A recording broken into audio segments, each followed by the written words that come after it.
anyorwa kubhuku yaJeshua. Book of Joshua, chapter 1.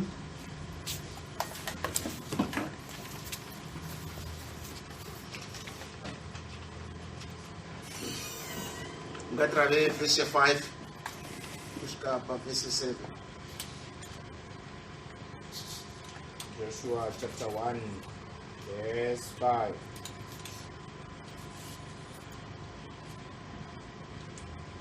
Hakuna munhu uchakuona kumira pamberi pako mazuva ose oupenyu hwako. Ndichava newe sezvandaisiva naMozisi. Handingakuregi kana kukusiya. Simba utsunge moyo, nokuti uchagarisa vanhu ava nhaka yandakapikira madzibaba avo kuti ndichavapa iyo ive yavo. Asi usimbe nokutsunga moyo kwazvo kuti uchenjere kuita murayiro wose wandakarayira Mozisi muranda wangu. Usatsauka kwauri kana kurudyi kana kuruboshwe, kuti uve nomufaro pose paunoenda. Amen. Ishara pafadze bro shoko rawo. Gare pasi. Tinotenda Mwari nokurava shoko ravo. Tinoda kutarira mushoko raMwari madekwanano tiine pfungwa iyo kuti Mwari une hanya. Amen. Mwari wakatidanira kukumunamata. Iye ari wakashuva kana wakada kuti ave ndiye zvose pakunamata kwedu. Kunamata kwedu Mwari akubvi pane zvatingaisa pana Mwari, asi kuti kunoraramiswa nezvinobva pana Mwari. Mwari achida kunamatwa wakada kuti ave ndiye zvose ye zviri upenyu hwedu. Sekera kuna zvakazarwa iye anoti ndini Alpha neOmega, ndiye kutanga nokukwaniriswa kwokutenda kwedu. Kunamata kwedu akubvi pane zvingava isu, asi kunobva pane zviri Mwari. Kuda kuratidzwa kweumwari hwaMwari kwakada kuti iye anamatwe. Tiri vatadzi wakava muponesi wedu, tichirwara akava muporesi wedu, takombwa akava murwiri kana kuti mudzivisi wedu, remerwa akava rugare rwedu. Saka Mwari unoonesa zviri iye nokuda kwekuita kwake muupenyu hwedu isu tichimunamata. Saka kunamata kwedu kunoratidza zviri chikamu chaMwari muupenyu hwedu. Pane zvose zvatingararamira kana zvose zvatingava, Mwari wakafadzwa nazvo kuti ave ndiye zvose kana kuti kukwaniriswa kwedu. Wakareva Ishe pane nzvimbo achiti ndiye chokudya chedu. Anoti madzibaba enyu akadya mana, murenje akaparara wose, asi ini ndini chingwa choupenyu. Kudzimai weSamaria wakati ndiye mvura inovharira kuupenyu usingaperi. Ndiye murwiri nomukundisi weupenyu hwedu. Saka tinoona pano Mwari achitaura naJoshua. Joshua wakararama makore ana 40 ari pasi peshumiro yaMozisi. Joshua wakava naMozisi, akafamba naye achiona zvose Mwari zvaaita. Zvariya Joshua paakaenda kundorwa navaAmereki, kukunda kwake vaAmereki kwaiva kana Mozisi wasimudza mavoko ake. Saka kupfuurira mberi kwaJoshua pamakore 40 waiona kuti wakaziva zvaiveri Mwari achibata pakati pavo nomuna Mozisi. Mvura payakapera ndi Mozisi wakarova dombo, mvura ikabuda. Chingwa kana chokudya pachakashayika, ndi Mozisi wakavarayira, endai budai mangwanani muchandononga mana kumucheto kwemisasa yenyu. Saka zvose zvaiva kupfuurira mberi kwerwendo rwavo kwemakore aya ana 40, Joshua wakaona kuita nokubata kwaMwari kuburikidza naMozisi. Saka kuti Mwari ave Mwari, kuti Mwari ave zvokwadi kuna Joshua, though Joshua wakatenda akaziva kuti Mwari anogona kwazvo, sepapa vakaenda kundosvore nyika, akadzoka achiti Mwari vanogona kwazvo kutipa nyika iyoyo. Asi ziva chinhu ichi, kuti vachibuda kuIjipita zvaiveri Mozisi, Mwari vachiburikidza naye kuti zvose zvakaitika zviitike. Kuburikidza naMozisi kuti gungwa ribamuke vapfuurire mberi. Kuburikidza naMozisi kuti mvura yapamara ikwanise kunwika. Kuburikidza naMozisi kuti vaAmereki vakundwe. Saka zvino pano patinorava, Mwari unouya kuna Joshua achiti Mozisi muranda wangu wafa. Mozisi waiva kurudziro yaJoshua pane zvinoitwa naMwari. Mozisi waiva pamberi pavo, Joshua achitendeswa kuvapo kwaMwari, achionekwa nekubata kwaita Mozisi. Asi zvino pano Mwari munoti Mozisi muranda wangu wafa. Zvava kwauri iwe zvino Joshua kuti uchisimuka utungamirire vanhu ava kuti unovagarisa munyika iyo yandakavapa. Saka chokutanga tinoona Mozisi wafa. Asi the commission kaunti basa rakapiwa Mozisi aisati rapera. Chakadiwana Mwari chaaishandisa Mozisi achisati chakwaniriswa. Asi Mozisi wacho haachipo. Amen.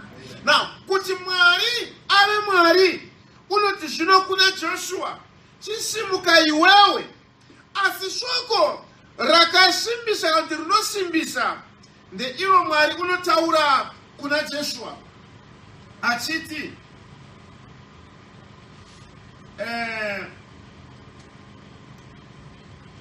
verse 5. Can you just read verse 5? Joshua chapter 1 verse 5. Verse 5. Hakuno munhu uchagona kumira pamberi pako mazuva ose oupenyu hwako. Ndichava newe sezvandaisiva naMozisi, handingakuregi kana kukusiya. Amen. Now, commission yakapiwa kuna Mozisi paya pagwenzi raipfuta paHorebi. Akanzi ndaburuka kuti ndikutume iwe undobudisa vanhu vangu muIjipita. Uye ndanzwa kuchema kwavo namadambudziko avanopfuura nomaari vari muIjipita. Saka ini ndaburuka kuti ndivabudise ndivaendese kunyika inerera buchino mukaka. Saka Moses ndokutanga kufamba navanhu for those 40 years. But zvino haachipo. Asi commission kuti basa rakapiwa Moses naMwari arina kupera nekuti Moses haachipo. Now, izvi zvinosimbisa nekuonesa kuti sezvakarehwa naShe kuva Judha zuva riya akati haasi Moses wakapa madzibaba enyu chingwa. Maybe you can just read that. Mungovona kuna John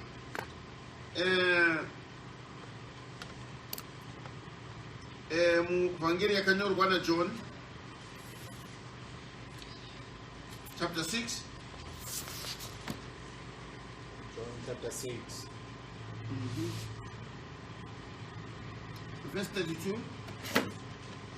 Or maybe you can start from verse 31. Verse 31. Madzibaba edu akadya mana murenje sezvazvakanyorwa zvichinzi, wakavapa chingwa chakabva kudenga kuti vadye. Zvino Jesu akati kwavari, zvirokwazvo zvirokwazvo ndinoti kwamuri, wakanga asi iye Mozisi wakakupai chingwa chakabva kudenga, asi ndibaba vangu vanokupai chingwa chazvokwadi chinobva kudenga. Amen. Now, yes, Mwari pane zvaaita kudakara vanhu vachizotaura kuti Moses akapa madzibaba edu chingwa.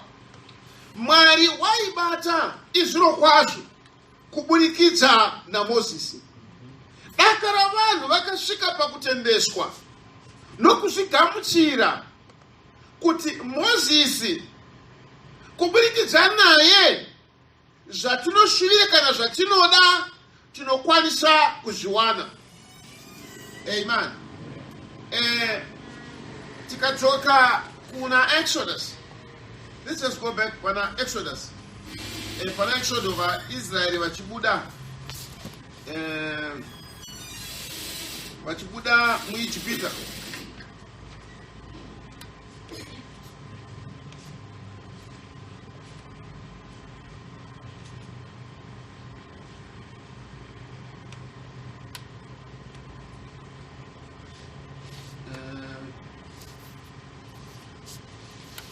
Chapter 14. Yeah, Exodus. Exodus chapter 14. Verse 30, 31. Verse 30. Jehovha akarwira vaIsraeri saizvozvo nomusi iwoyo pamaoko avaIjipita. VaIsraeri vakaona vaIjipita vakanga vafa pamhenderekedzo dzegungwa. Ipapo vana vaIsraeri vakaona basa guru rakanga raitirwa vaIjipita naJehovha. Vanhu vakatya Jehovha, vakatenda Jehovha naMozisi muranda wake. Amen. Now, kuita kwaMwari kwakaitwa pagungwa apa, nekuvapo kwaMozisi waivapo, kwakaita kuti vaIsraeri vatye Mwari, vatende Mwari, vaone ruoko rwaMwari. Bhaibheri roti vakava nevimbo kana kuti nekutenda kana kuti nefaith, vakava nekutenda muna Mozisi nomuna Mwari. Anti munovona? Saka pakufamba kwerwendo rwavo zvaive mavari kuti Mwari unobata navo, asi paiva nekucherekedza kwokuti Mozisi waiva nechekuita nokuita kwaMwari kana achibata navo. Saka Ishe vanoreva pana John chapter 6, haasi Mozisi akakupai chingwa, asi kuti ndi baba vangu vanokupai chingwa kubva kudenga. Now, you see pano zvino kuti Mwari, as much as vaishanda naMozisi, as much as simba ravo rairatidzwa Mozisi aripo, asi Mwari avaperere kana kuti Mwari havagumiri mukubata kwa Mozisi koga, nekuti ivo ndivo mukwanirisi wechero basa ringadai raiswa pamberi pako kana muupenyu hwako pazuva kana panguva yekurarama kwako panyika ino.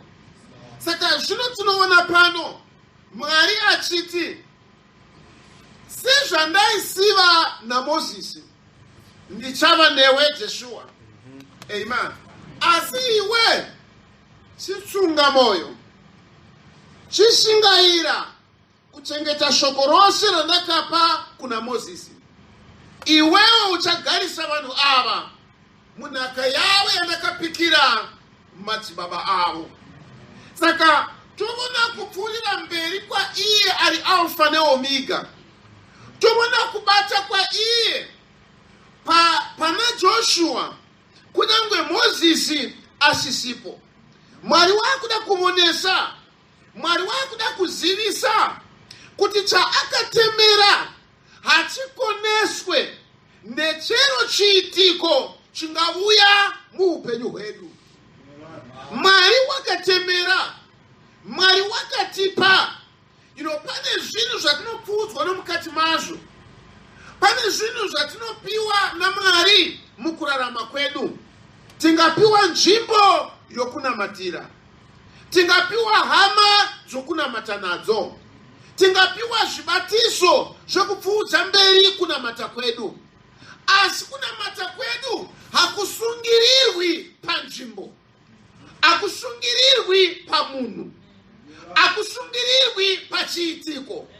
Kunamata kwedu kuri muna Mwari, nekuti Mwari ane hanya neupenyu hwedu. Hanya yaMwari pamusoro pako haitadziswi nekuda kweicho chingadai chauya muupenyu hwako, haitadziswe nechingadai chichirema chawira munzira yako. Pane chakadiwa naMwari paakakudana kuti umunamate. Pane chakadiwa naMwari paakaunza Mozisi kuti adzikinure vaIsraeri, but hazvina kuperera pana Mozisi. Saka Mozisi abviswa, Mwari anoti, Joshua, usarasha moyo. Sezvandaisingova naMozisi ndichava newe. Kureva kuti Mwari ndiye zienda nakuyenda. Chaakada hachikoneswe nezvazoitika. Chakadiwa naMwari hachitadzike nekuti nhasi wapererwa nebasa. Chakadiwa naMwari hachitadzike nekuti nhasi warwara. Chakadiwa naMwari hachitadziki nekuti nhasi wafirwa. Tsunga moyo, nekuti komisheni yaMwari sezvaaisiva newe uchiri pabasa, anova newe zvekare kunyange basa pasina. Sezvaaisiva newe uchinazvo zvokubata nazvo, Mwari haashandurwi nekuda kwechimiro chawapinda mukati macho. Mwari haashandurwi nekuda kwenhamo yauya muupenyu hwako. Mwari haashandurwi nekuda kwedambudziko rawira mhuri yako. Mwari unoramba ari Mwari. Chaakada pamusoro pako, iye ane hanya kuti achikwanirise. Ishe vatibatsire. Saka pano Joshua anopiwa basa kuti atore vanhu avaendese. Amen. Ishe vakudenga vatibatsire.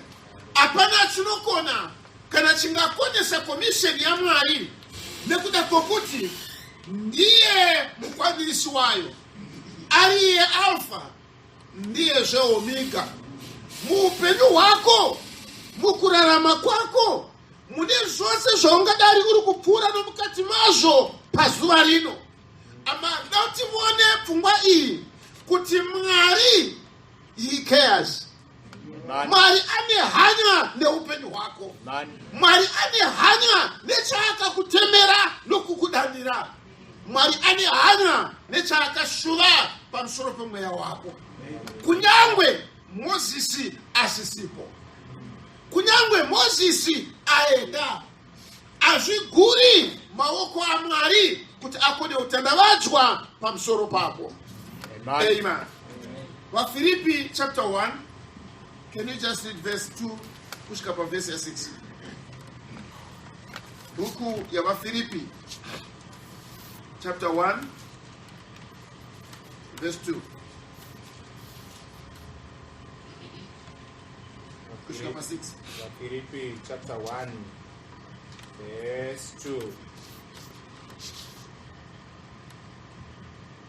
Nyasha ngadzive nemi norugare runobva kuna Mwari Baba vedu naShe Jesu Kristu. Ndinovonga Mwari wangu nguva imwe neimwe kana ndichikufungai, ndichikumbira nomufaro nguva dzose pakukumbira kwangu kwose pamusoro penyu mose, nokuda kwokusongana kwenyu paivhangeri kubva pazuva rokutanga kusvikira zvino, ndichiziva chinhu ichi, kuti iye wakatanga basa rakanaka mukati menyu ucharipedzisa kusvikira pazuva raKristu Jesu. Amen. Now, ndi Mwari wakatidana se zvataona kubhuku yaJeshua. Mwari wakatidana zviri kunze kwamafungiro edu namaonero edu. Mwari wakatidana zviri kunze kwesimba redu nekugona kwedu. Mwari achiziva zviri mberi muupenyu hwako. Mwari achiziva makomo achava mberi kwako. Mwari achiziva nzizi dzichada kuyambukwa. Mwari achiziva marenje aunofana kupfuura nomukati mawo. Mwari achiona hondo dzaunofana kuti urwise ukunde. Izvozvo zvose Mwari aine ruzivo rwazvo. Mwari achiona kunyange utera hwako nokusagona kwako. Mwari achiona kuwa kwako nokuremerwa kwako. Still Mwari wakada kuti atange basa rake mauri. Ndi Mwari akaziva kuti 40 years down the line Moses panenge pasisina. Moses anenge afa.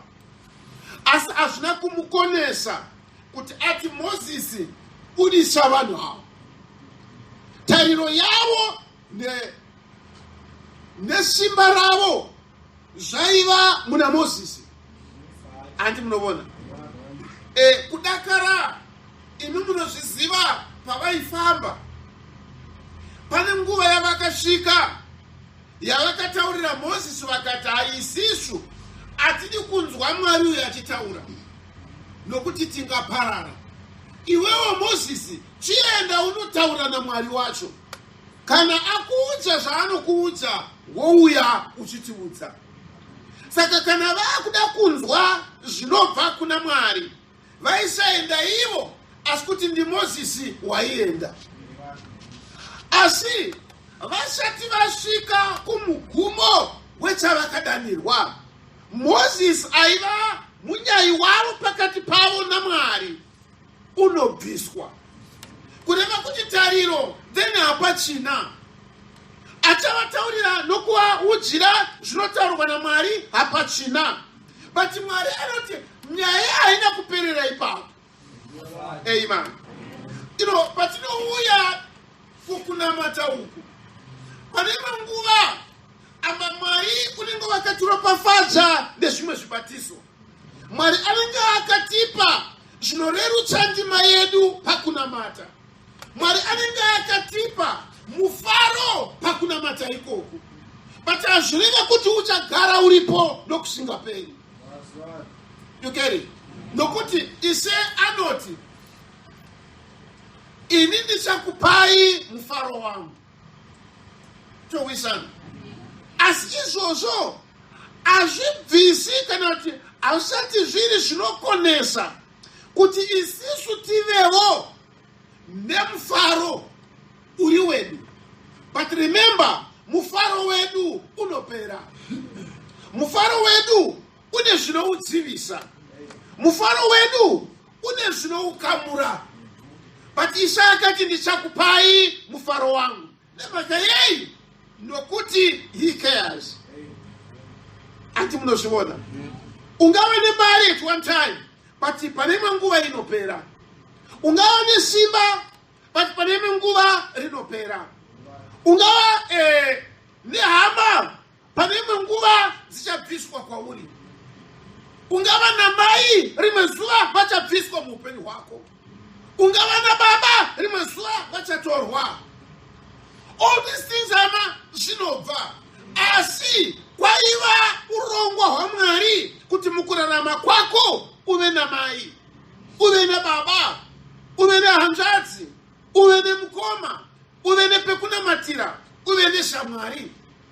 Asi pane pazvinokwanisa kubviswa.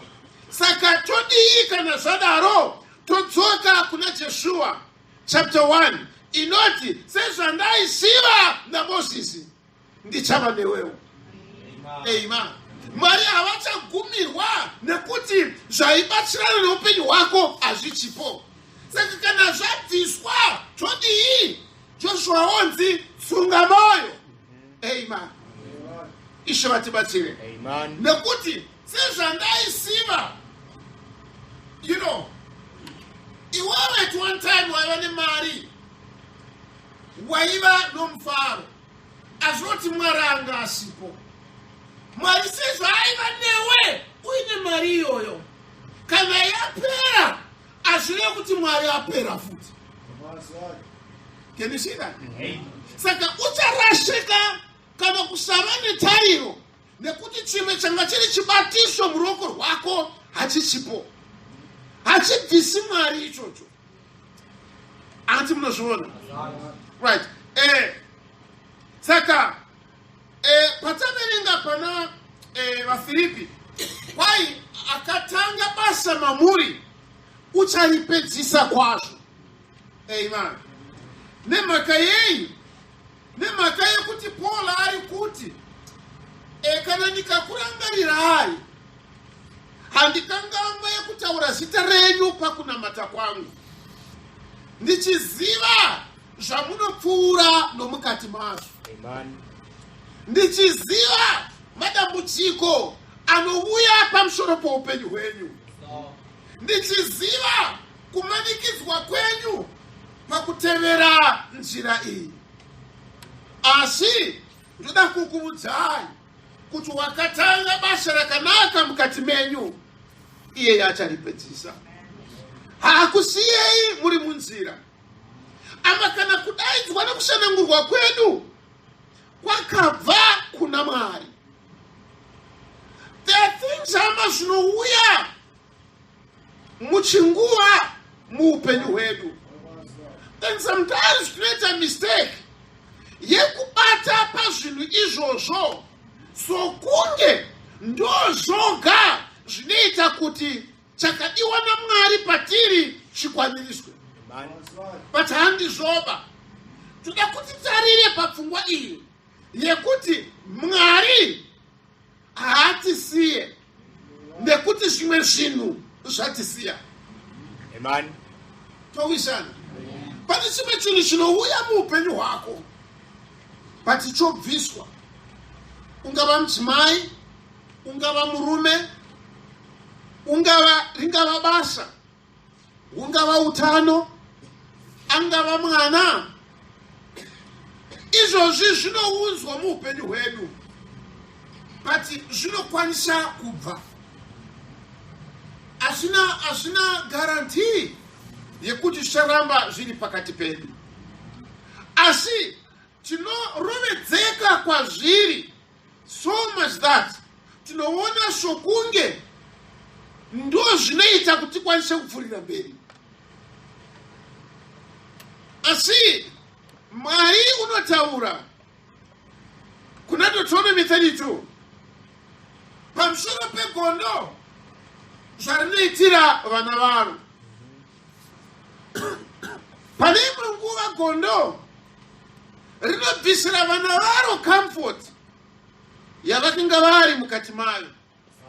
Inovabvisira unyoro hwamatehwe namanhenga zvinenge zviri mudendere kuti vana vagare zvakanaka, posara zvimiti nezviminzwa, posara zvinobaya. Nekuti pane imwe nguva inokwanisa kunge iri fish eagle. Fish eagle inorarama nekudya hove, saka inopa vana vayo hove. Vana ivavo vanenge vachidya hove, munyepo wehove, mashawa achisara ipapo. Inozosvika nguva yekuti zvimashawa zviya zvazara panharaunda iyoyo, asi still zvivana zvakachengeteka nekuti zviri mudehwe namanhenga edendere. But dehwe riya rikabvachurwa rikabviswa, mashawa aya otanga kubaya. Asi hazvireve kuti vana ava vasiyiwa. Towisana.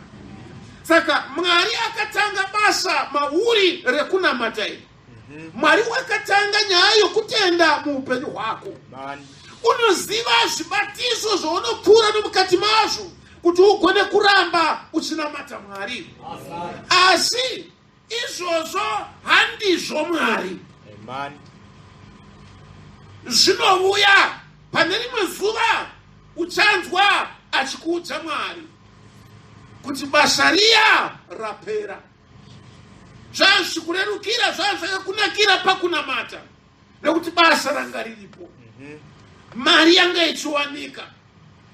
Zvazvakareruka zvakanaka pakunamata, nekuti hama dzako dzaivapo, baba vako vaivapo, mai vaivapo, hanzvadzi yaivapo. Zvose zvazviripo zvaiva a great blessing pakunamata kwako.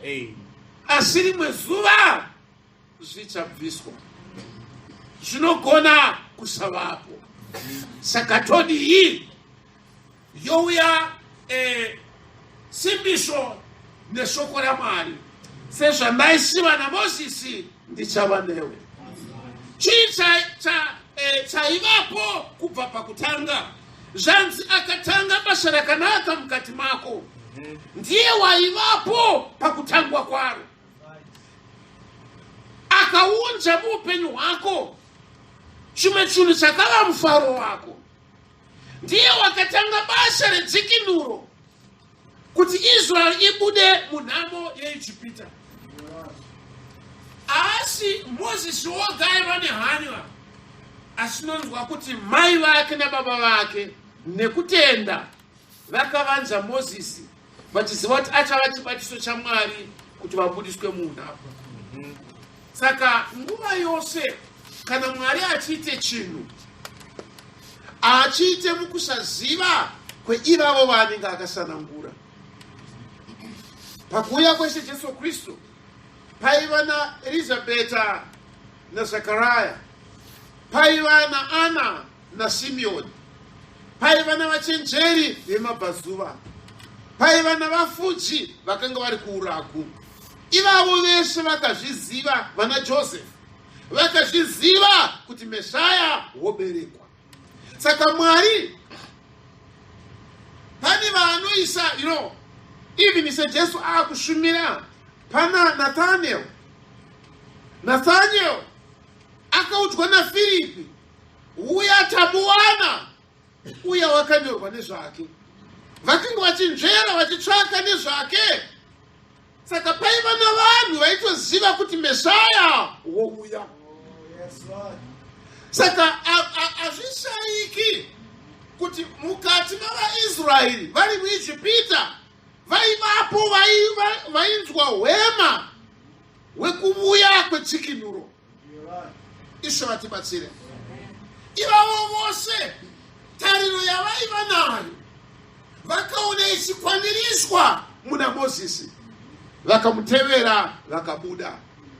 Zvakadaro pamazuva eshe Jesu Kristu vese vaiva netariro yekuti dzikinuro inouya. Pavakaona Jesu achisvika vakati nyaya yedu iya yanaka. Oni mazuva mashoma Jesu uya anotorwa anourawa. Vaviri vai vaenda Emausi vakati zvino tariro yedu yaparara. wataifunga kuti achatidzikinura, vakuru vedu vakamutora vakamuuraya. Asi Ishe unovaudza, amen, moyo yenyu ngairege kumanikidzwa. Amen. Tendayo kuna Mwari, mutende kwandiri. Unovaudza musanetseka panyaya iyi. Mazuva mazhinji asati apfuura muchazadzwa noMweya Mutsvene. Nekuti wakatanga basa iri kubudikidza nemharidzo neshumiro yashe Jesu Kristu, nokuti Jesu vabviswa haakoniwe kukwanirisa basa iri, uchatuma Mweya Mutsvene uchakutungamirirai. Amen. Amen. Ishe vanoti baba sezvamai vaneni, imi muve navava. Ndinovasiya semakwai pakati pamapere. Ini ndakubva munyika, asi vachengetei neshoko renyu, nokuti ini ndakavapa shoko renyu. Amen. Ama Mwari ane hanya nesununguro nedzikinuro yedu. Amen. Mwari ane hanya nekunamata kwedu nekupfurira kwedu mberi pakushumira Mwari. Amen. Hazvibviswi nekuda kwechero chingabviswa paupenyu hwedu. Amen. Wakatanga basa rakanaka mukati menyu, iyeyo acharipedzisa. Haakusiye nokuda kwokuti wawirwa nenamwe. Hazvikoni nekuda kwokuti warashikirwa nechimwe chinhu muupenyu hwako. Mwari unopedzisa zvaakada pamusoro pako. Amen. Hebrews chapter 13, verse 5, verse 6. Veremu chapter 13. Veremu chapter 13. Verse 5 and 6. Verse 5.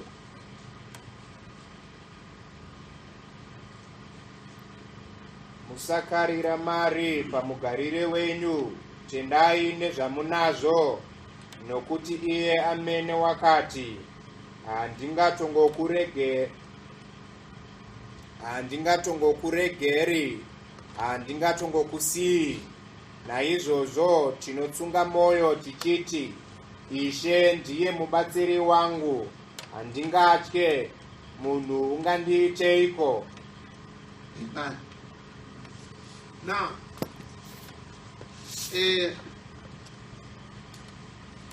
as I said, pane zvimwe zvinhu zvinobuya muupenyu hwedu kana zviri ropafadzo yaMwari pakuunzwa kwedu kukunamata. Amen.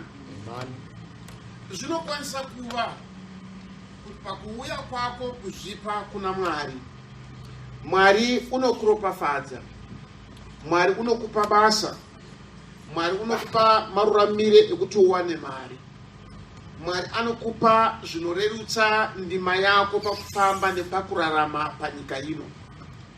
Asi shoko raMwari rinoda kutivonesa kuti hatiraramiswi nezvatinazvo, tinoraramiswa naMwari anova ndiye mupi wechizvo zvatingati tinazvo. Saka tariro yedu, simba redu, kutenda kwedu, kunamata kwedu hakufambiswi nefuma kana neropafadzo yatinenge tapuwa, kunofambiswa naMwari. Towisana, ngatirege kutarira pane izvozvo zvatapuwa kana zvaunzwa munzira yedu naMwari kuti zvirerutse kurarama kwedu, asi ngatitarirei kuna Mwari.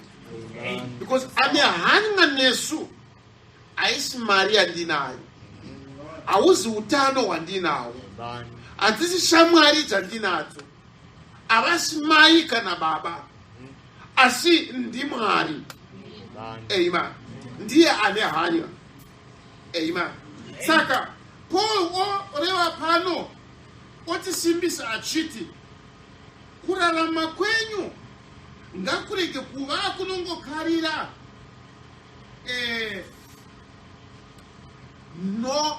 zvinhu zvingadai zvingavafuma, asi gutsikanai neizvozvo zvamunazvo. Nemhaka yokuti iye amene anoti, I will never leave nor forsake you. Andifi ndakakusiyai. Andifi ndakakuregai. Amen. Kana iri mari rimwe zuva ichaenda. Kana vari mai rimwe zuva vachabviswa. Kana dziri shamwari rimwe zuva dzichatama dzikaenda kumwe. Asi pane asingakusiyi. Amen. Amen. Pane, nokuti ungava nemari.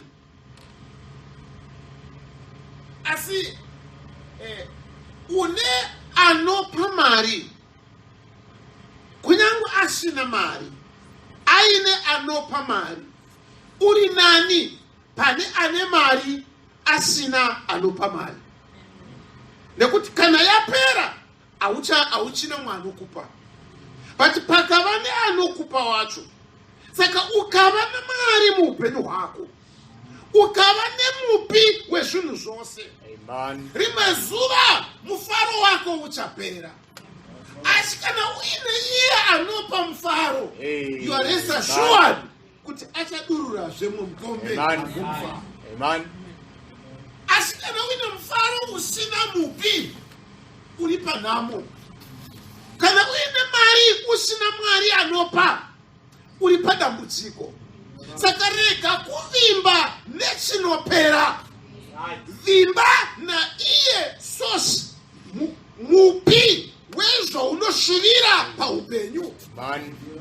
Izvozvo zvinokupa kupfuurira mberi. Amen. Nokuti kana uina Mwari, unozviziva kuti kunyangwe zvinhu zvese zvikapera, asi mupi wezvinhu zvese ndinaye. Hazvimuremeri kuti andipe zvinhu. Pane kuti ndingova nezvinhu ndisina mupi wezvinhu izvozvo. Nokuti zvinopera. Saka Mwari ari kuti kuna Joshua, handisi kutanga new chapter newe, handisi kutanga nyowani newe, but sezvo ndaisiva naMozisi, kwa Mwari paaiva naMozisi chaitika, gungwa raibamuka vachipfuura, mvura yembara yaitapira kunyange yembovava, dombo romusarasara raibudisa mvura, mana yaiwa vachinonga vachidya, tsvimbo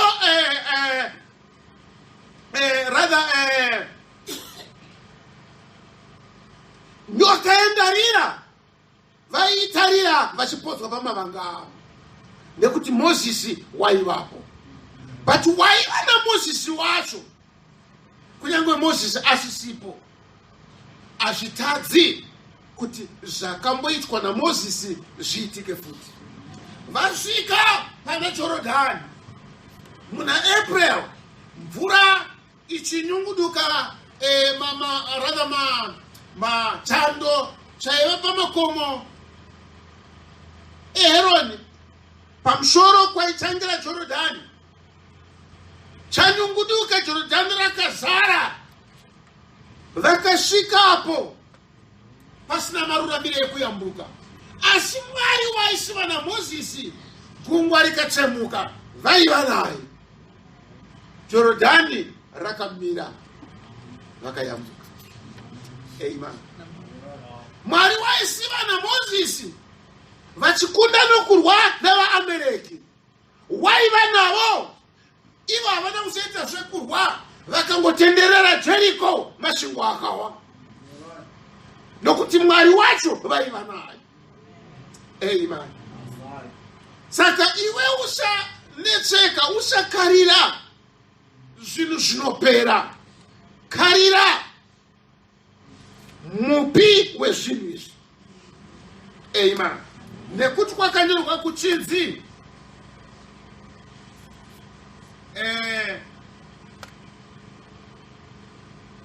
handikusiyi. Amen. Handizokuregi uri wega, handizokusiyi. Nemhaka iyoyo David oreva pamapisane ma 27 achiti Jehova ndiye mbatsiri wangu andingatongotyi chiko chandingaitirwa ndemunhu kana mari ari mubatsiri wangu chii chandingatya chii chingakonesa kunamata kwangu chii chingatadzisa kupfuurira kwangu mberi nekuti hama ndingararama gumi ramakore ndisina chandinofunga kuti ndinofanira kuva nacho asi kana ndina Mwari zvinodarika kuva nechinhu chacho. You get it? Shevatibatsire. Ndingafara kuti ndine mari, but kana ndisina mari rimwe zuva isapera. Kana ndisina mupi wacho ndasara ndapa zero. Amen. Ndingafara kuti ndine shamwari kwegumi ramakore, but rimwe zuva achandiitira chimwe chinhu obuda muupenyu hwangu ndosara ndisina chandinacho. Amen. But ndinokwanisa kuva negumi ramakore ndisina shamwari, asi Mwari mupi weshamwari ndiinaye. I'm rest assured kuti rimwe zuva ndichamuwana. Amen. Ama pane zvinhu zvinodiwa paupenyu. Ndingadai ndichida basa, ndingadai ndichida this blessing and that blessing, zvinoita fanika handina, zvinoita fanika handichiwane, zvinoita fanika zvinorema, zvinoita fanika hazvikwanise kuuya nenzira yangu.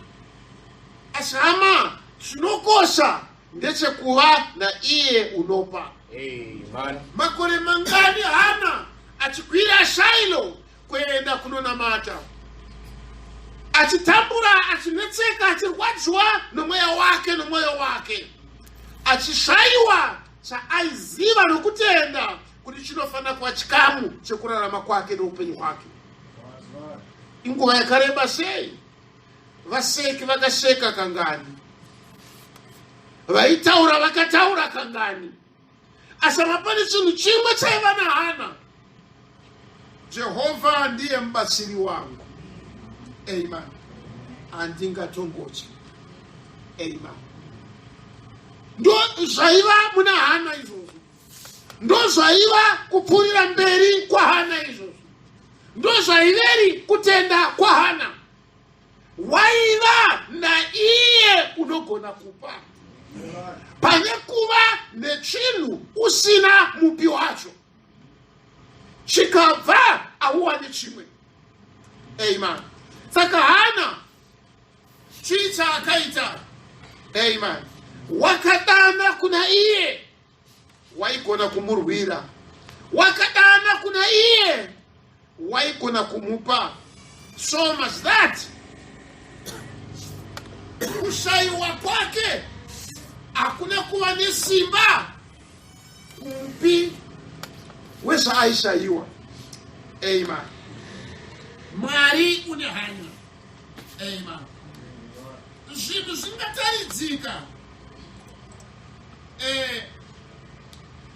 very much in the negative, zvichida fanika hapana chinokwanisika, zvichida sokunge hazvipfuuriri mberi.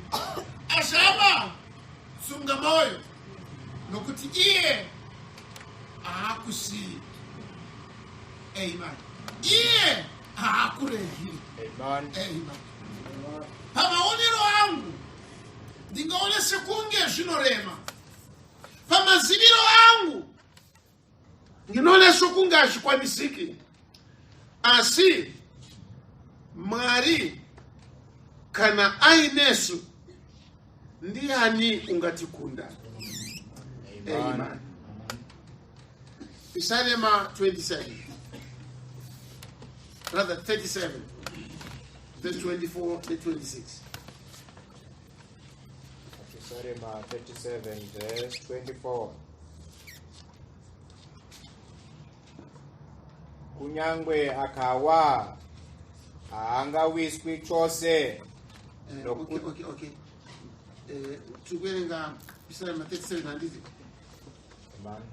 Okay. Let me just get there. Let's start. Verse 23. Verse 23.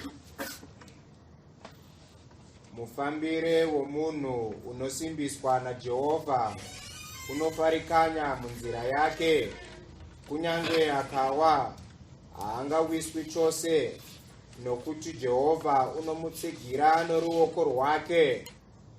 Ndakanga ndiri muduku, zvino ndakwegura, kunyange zvakadaro handina kutongoona wakarurama achisiyiwa, kana vana vake vachipemha zvokudya.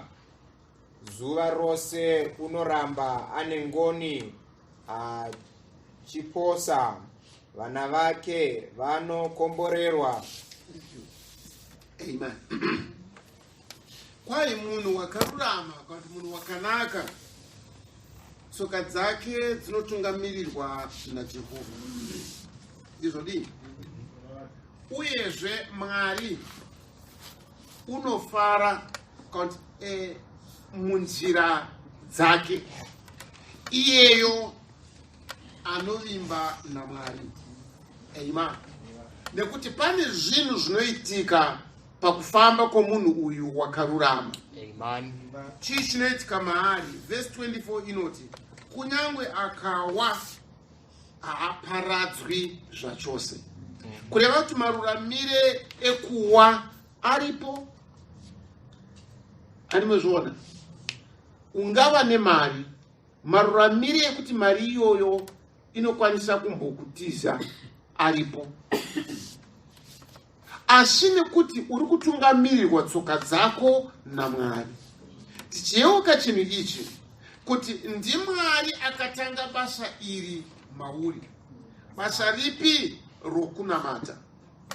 NdiMwari wakatanga nyasha idzi muupenyu hwako. Nyasha dzipi? Dzekufamba mushoko raMwari. Saka kana ari Mwari wakatanga nyaya iyi, pane zvinhu zvaunosongana nazvo muupenyu zvinoita kuti uwisirwe basa. Pane zvinokwanisa kurema kudakara unotombopunzika. Asi vimbo yako kana iri muna Mwari, kana Mwari ari kutungamirira tsoka dzako, ziva chinhu ichi. Ishe wakataura naSimon Peter akati, Simon, Satan akakukumbira iwe kuti akuzongorese zviyo, asi ndakakunyengeterera. Amen. Peter akati, aiwa inini kana iri nyaya kunamata, inini handiri pano. Vamwe vese vangatiza, ini handitize. Vamwe vese vangakusiya, ini handikusiyeyi. Ishe vakati, ndakakunyengeterera. Amen. Saka chiuya ndishambidze tsoka dzako. Aiwa mukashambidze tsoka dzako usingapedza. Aiwa Peter, zvandinoita hauzviziviwe, uchazviziva hako pamberi ako. Amen. Ama Ishe une hanya. Peter aifunga kuti ndinozvigona. Chaunga chavarwi chakauya muGetsemani. Peter akavhomora munondo wake akatanga kurwa. But Ishe vakati, haisi nyaya yako iwe, tosera munondo wako mumwara wawo. Hausiro unofanira kurwa iwe. Amen. Ama pane zvinhu zvatinoita namanyukunyuku ekufunga kuti tinogona. Ama usazembera pakufunga kwako. Usazembera pane zvauri nhasi. Nokuti nhasi uri kuona, unozive sei kuti mangwana unenge uri bofu. Nhasi uri kufamba, unoziva sei kuti mangwana unenge uri pawheelchair. Hazvisi zvatinazvo zviri musimboti wokurarama kwedu, asi kuva naMwari ndio zvinondipa kuti ndikwanise kupfuurira mberi. Amen. Mwari vakatinakira. He cares for us. Kana zviri comfort yangu nhasi pasisina, asi kana Mwari varipo, ama ndine maruramire kupfuurira mberi. Amen. Ishe vatibatsire. Nasi ndine confidence kuti mangwana ndichaenda kokuti nekokuti nokuti ndikuzviziva muhomwe mari yangu ndinayo. Ndichaita chokuti nechekuti ndikuzviziva mari ndinayo. Ashahama parwendo rwandinofamba ndisati ndasvika kwandofunga kuti nda kuti ndisvike, mari iyo inokwanisa kusava zvozodii. Amen. Ndo zvakaitika vasvika pana Jorodhani. Mozisi wafa. Mwari vakati sezvandaisiva naye ndichavaonewe. Amen. Nyaya yako Joshua haisi musimba rako. Nyaya yako haisi mukugona kwako. Nyaya yako iri pakuti sezvandaiva naMozisi ndichavanewewo. Saka iwe chaunofanira kuita chitsunga moyo, nokuti uchasangana nezvinhu zvinoita sokunge uchademba mazuva aMozisi. Kuti aiwa dai Mozisi anga aripo hake. Can you see? Nyaya yangu yandiomera dai mama vanga varipo. Nyaya yangu yandiomera dai tete vanga varipo. Zvinhu zvarema izvi dai shamwari yangu yanga iripo. Zuva zvinouya muupenyu hwako. Asama chinokosha iva naMwari. Ziva Mwari, namata Mwari, usava nengava naMwari. Ndiye murwiri nomukwanirisi weupenyu hwako. Mwari vokudenga vatibatsire. Saka Bhaibheri panoroti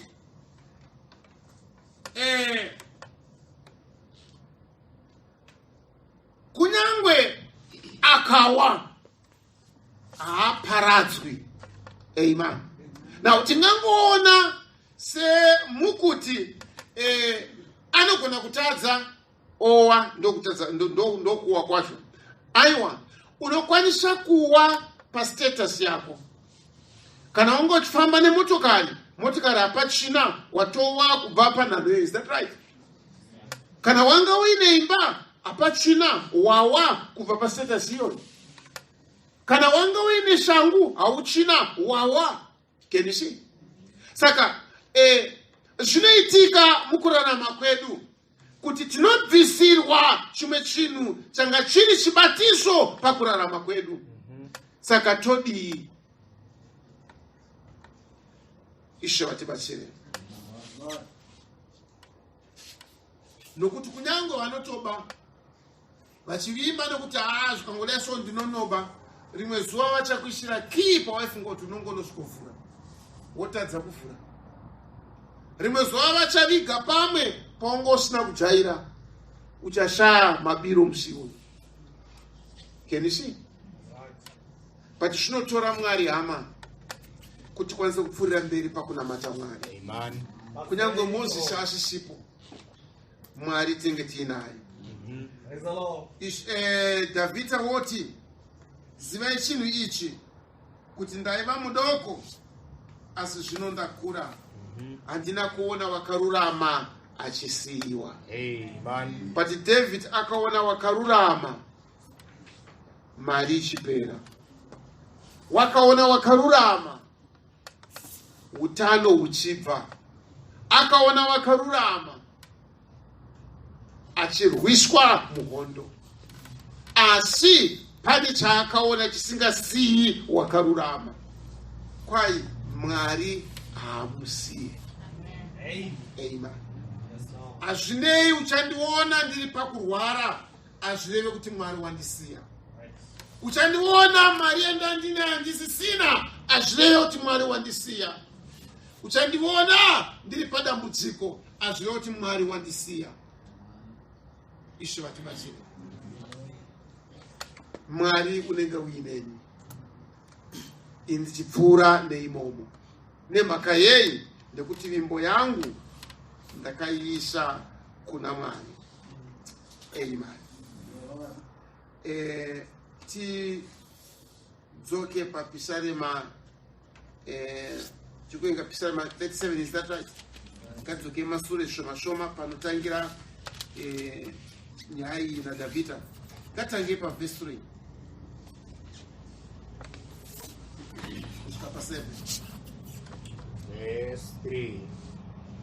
Vimba naJehovha uite zvakanaka, gara panyika ushingairire kutendeka. Farikanya kwazvo kuna Jehovha, iye agokupa zvinodikanwa nemoyo wako. Thank you. Amen. Now we just want to look at this. Why vimba namwari uite zvakanaka. Chengetedza conduit, chengetedza nzira yekufamba kwezvinobva kuna Mwari zvichiuya kwauri. Chengetedza izvozvo. Amen. Ukachengetedza zvauya, yes, wava nazvo zvinopera.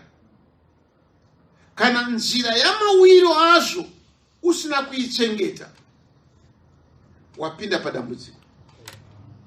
Maybe nenzira inenge yakati jekei. Ukashanda ukawana mari, unokwanisa kuisa pakanaka, woichengetedza mari iyoyo. Worega kuchengetedza basa, wochengetedza mari. Mari ikapera, hauchina imwe inouya. Asi unokwanisa kurasikirwa nesalari yese yavatambira nhasi, asi basa rako wakarichengeta, imwe inouya. Amen. Andi munozviona? Saka chinokupa iwe kurarama, chinokupa iwe kupfuurira mberi, hazvisi izvo zvaunazvo, asi mupi weizvozvo zvaunazvo. Saka put your trust muna iye anogona kukupa. Andi munoona? Because ukasavimba, ukasatendeka, ukasava munhu wakavimbika kuna iye wakupa, uri kuzvikanganisira. Andi munozviona? Uri kukanganisa mawiro ezvimwe. Saka vimba naMwari. Ndio mashoko ari kurehwa pano. Vimba naMwari. Trust in the Lord and do good. Kana wadaro, kwai uchagara panyika, uchiraramishwa. Shona ine mataura yaita. Can you just read it again? Verse 3. Vimba naJehovha uite zvakanaka, gara panyika ushingairire kutendeka. Amen.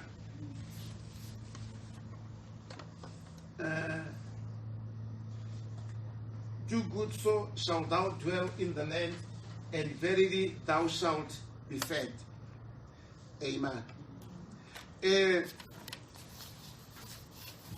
Kana waita zvakanaka nekuvimba naMwari, haichisiri basa rako iwewe rekufidha, haisi basa rako rekuwana zvokudya, rava basa raMwari rekuti akupe zvokudya. Sekera pamberi pacho panoti, David untaura paya achiti, ndaiva mudoko ndava mukuru, handina kuona wakarurama achisiyiwa kana kushayiwa chokudya. Nemhaka yei? Nekuti anovimba, unodana kuna iye mupi. Amen. Okay, read on verse 5 to 7. Verse 5. Isa nzira yako kuna Jehovha, vimbawo naye, iye uchazviita. Iye uchabudisa kururama kwako sechiedza, nokururamisirwa kwako samasikati. Nyarara pamberi paJehovha, umurindire unyerere, usava neshungu pamusoro po unofara panzira yake, pamusoro pomunhu unoita mano akaipa aakafunga. Amen. You know, sometimes Norasika, nekuona zvinhu zvinoitwa namanu, zvinhu zvinoitwa neuchenjeri huri mazano owakaipa, zvinokwanisa kusimudzira nokupa munhu zvinhu zvisati zviri zvinomudzi wazvo kubva kuna Mwari. Ingava pfuma, kwai naDhavhidha. Okay, just read verse 1 yacho. Verse 1 and 2. Verse 1. Usava neshungu nokuda kwavanoita zvakaipa, usagodora vanoita zvisina kururama, nokuti vachakurumidza kudzurwa seuswa, vachaoma somuriwo mutema. Amen. Upenyu hwouswa ndehweseason, haupfuuriri mberi. Mvura payakanaya, hati takaona nyika yese yazara uswa. Mvura yaenda, uri kupi? Hapachina. But miti iripo. Nemhaka yei yakateiwa midzi yayo musimba rokurarama. Amen. Uswa hunongova pamusoro apa, wakura, but hautane kupera futi. Saka ndo zvinoita pane zvinhu zvinoonekwa nokushuviwa navanhu kuti izvi ndo zvinofanira kuva. Vakaipa vanomanya kundowana zvinhu izvozvo. The type yana Ginimbi haditi zimba homboko, motokari yakadai, dakara hachada motokari inogadzirwa inofambiswa navamwe muno, wakuda inodarika zvose. Zvakadaro zvinoitika. Iwewo usavhundutswa nepfuma yemhando iyoyo. Usatambura uchiti iwe hauna Mwari nokuda kwokuti zvinhu zviri kukuomera. Vanhu vanotsvaka pfuma, vanotsvaka zvinhu nenzira isiri shoko raMwari, yes, zvinobluma sohowa, asi mangwana panenge pasina. Asi kana iwewo ukava naMwari, remember, unoti nyika nokuzara kwayo ndezvangu. Amen. Silva nendarama ndezvaJehovha. All the diamond iri pasi muvhumu ndeyaMwari. Ndarama yose iri muvhumu ndeyaMwari. Mwari wacho ndewako. Amen. Saka usi munhu akachipa. Amen. But pane zvinhu zvinongopupurika, zvichiita fanika zvinomumhu, but zvinongodarika. Amen. Iwe vimba naMwari. Amen. Ndo zvinozoita kuti kunyangwe chaioneka sokunge ndicho chinoraramisa kana chikabviswa, Mwari ndiye anenge aripo, hauzorashikirwi nokupfuurira mberi. Saka todini? Kwai nerugwaro, vimba, trust in the Lord. Vimba nezviri Mwari. Kwete situation yauri mukati mayo. Vimba nezviri Mwari pashoko rake. Ndo zvakaitwa naBhatimeyo.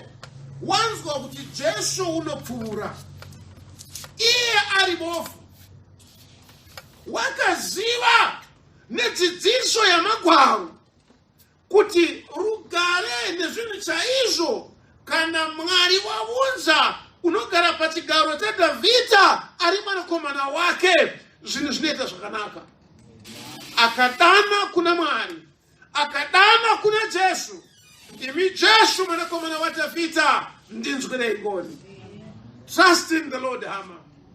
Vimba na Mwari. Amen. Jesu mwanakomana waDhavhidha, ndinzwirei ngoni. Akadana kuna iye uripo, akapiwa meso ake. Hana akadana kuna iye uripo, akapiwa chaishiriwa nemoyo wake. Ama Mwari iyeyo ndio wakatidana kuti timunamate. Ausi munhu wenhando iwe.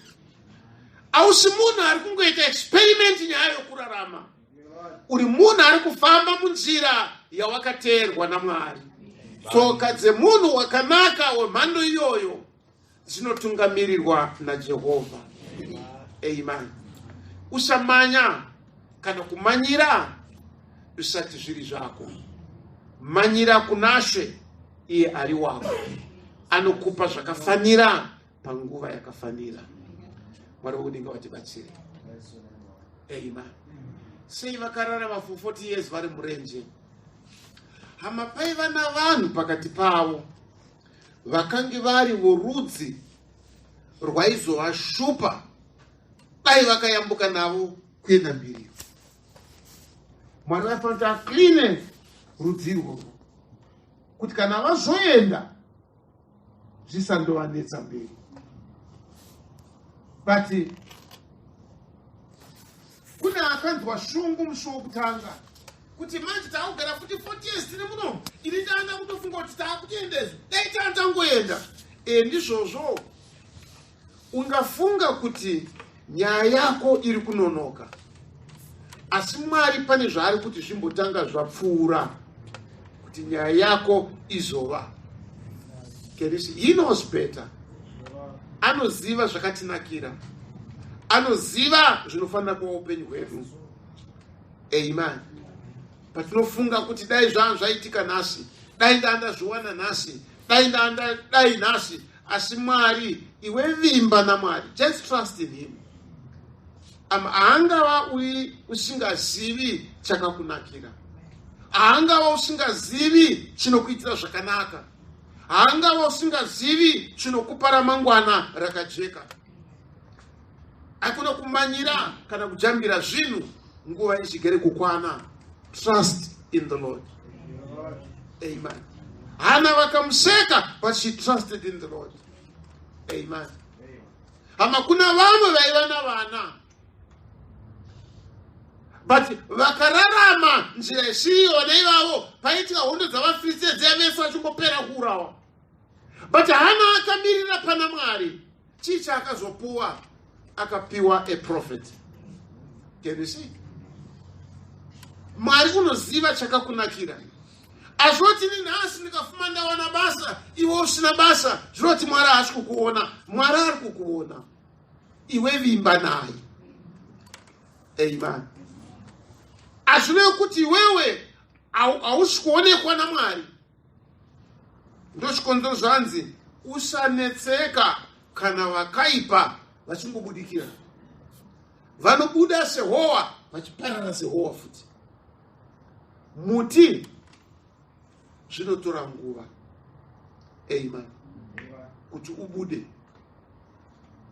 zvinotora nguva kuti ukure, asi unenge wakura. Amen. Howa is a matter of hours. Tunobuda hapa nhasi usiku pasina chinhu, mangwana kusendwa pazara huvhe apa. Patinozoya kuma 3 yaora yese. Ani munoona? Iwe usanetseka nezvinhu zvinongouya zvichienda. Vimba naMwari. Gara pana Mwari. Chako chiri chechokwadi chinobva kuna Mwari chikavuya achikanganiswi nechero chinoitika muupenyu hwako. Can you see? Hazvina basa chazoitika achivhiringidze. Hazvina basa ikonomi ingaite zvaingaita achivhiringidze. Hazvina basa hosha dzingauya achivhiringidze. Hazvina basa hondo chaiyo ingavapo achivhiringidze. Nekuti zvabva kuna Mwari. Vimba naMwari. Dana kuna Mwari. Chii chauri kuda? Dana kuna Mwari. Amen. Dana kuna Mwari. Anoziva nguva, anoziva chipimiso, anoziva chekuyera nacho, anoziva chakafanira, anoziva munhu wacho, anoziva chimiro chacho, anoziva zvose. Vimba naye, tarira kwaari, raramira shoko rake, famba munzira yakarurama. Mwari ucharuramisa tsoka dzako. Amen. Mwari wedu ngavatibatsire. Ama ndo chikonzero chekunamata kwedu. Ndo patakateerwa kunamata kwedu. Hakuna kuteerwa pane zvinhu zvatinenge tazviwanira. Hakuna kuteerwa pane zvinhu zviri zvedu. Mwari haana kubvira kubva pakutanga achida zviri zvomunhu. Amen. Ndo chikonzero kunamata kwaAbrahama. Mwari akamutora asina chinhu, asina mwana wacho hivi. Ndi Mwari wakamupa mwana wacho. Amen. Kuti akwanise kuzova nekunamatwa. Saka Mwari haana kunamatwa zvichibva pavanhu vakangozvifungirawo kuti isi tauda kunamata isu. Mwari wakasarudza nyaya yenheyo dzokunamata pana Abrahamu, waakapa mwana mumwe chete. Mumwe chete imomo mukabuda 12, ubva 12 mukabuda marudzi 12. Kubva ipapo pamarudzi wayo takapiwa nzira yokunamata, takapiwa nzira yetemberi, takapiwa nzira yokushumira Mwari. Just from one man. Mwari waakapa. Ani munoona. Saka Mwari haatore zvemunhu. Amen. Iwewe usararamawo nezviri zvavanhu. Usararama kunyangwe nezvako. Raramiswa nezvaMwari. Amen. Ndingava nezvangu, pati zvinopupurika zvikaenda. Ndingava nezvangu, pati pakuguma kwezuva ndosara ndisina chandinacho. Amen. Asi kana Mwari akandipa chimwe chete, ichocho chichagara. Nekuti chabva kuna Mwari. Amen. Vimba naMwari. Isa tariro yako paari. One thing chosingafanira kurega, dana kuna Mwari. Amen. Amen. But meyo akadana, vanhu vakamudzivisa kuti zvinonyasa zvori kuita izvi. Zvori kuita izvi hazina akambozviita izvi. Zvori kuita izvi zvinodisturba peace. Zvori kuita izvi zvinoita fanika iwo unobva wazoita munhu akashoreka. Akati aiwa ndichadana. Akaramba achidana. Amen. Mwari kudakara amunzwa. Amen. Amen. Hana wakaramba achidana. Mukadzingine wake achimuseka. Murume wake achimedza kumupa comfort yekuti aiwewe seiko chingwanetseka inini ndiri handidarike revanakomana 10 kwauri. But Hana akaramba achidana kuna Mwari. Dakara muprista akafunga kuti mbuya mai yadhakwa iri kuya kuchechi yakadhakwa. Akaramba achidana. Dakara Mwari wakamunzwa. Amen.